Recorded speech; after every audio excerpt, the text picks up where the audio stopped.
Tension है तो सब बढ़िया हो जाए, कोई दिक्कत नहीं। सरकारी अस्पताल में भर्ती करवाएं। हाँ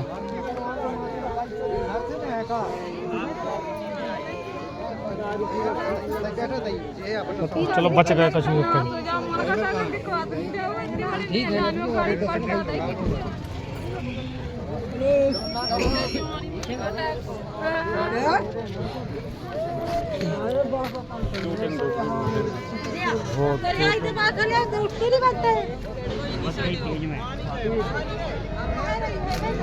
उतरो तो है हमने बिटिया का पकड़ो इसके में देखने का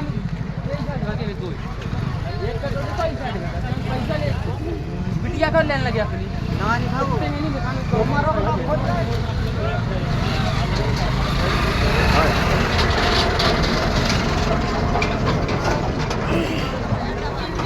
हेलो